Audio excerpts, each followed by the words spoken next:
ناظرین، ایک بار پھر معروف صحافی عمران ریاض خان کو گرفتار کر لیا گیا۔ ایک اہم خبر سے آپ کو آگاہ کر رہے ہیں کہ معروف یوٹیوبر صحافی عمران ریاض خان کو لاہور سے گرفتار کر لیا گیا۔ مذہبی منافرات پھیلانے کے الزام میں عمران ریاض خان کو گرفتار کر لیا گیا ہے۔ ہماری تحقیقات کے مطابق عمران ریاض خان نے اپنے ولاگز میں چیف جسٹس آف پاکستان کے بارے میں کچھ سخت گفتگو کی ہے۔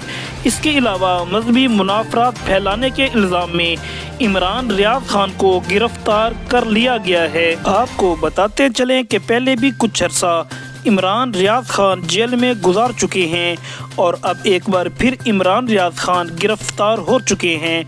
عمران ریاض خان کو لاہور کی مقامی پولیس نے گرفتار کیا ہے اور انہیں کہاں لے کر گئے ہیں اس بات کا پتہ نہیں چل سکا۔ جیل سے رہائی کے بعد کچھ دنوں کی خاموشی کے بعد عمران ریاض خان پھر سوشل میڈیا پر ایکٹیو ہو گئے تھے اور مختلف چیزوں کی پیش گوئی بھی کر ڈالی تھی۔ جی ہاں، اسی وجہ سے عمران ریاض خان کو گرفتار کر لیا گیا۔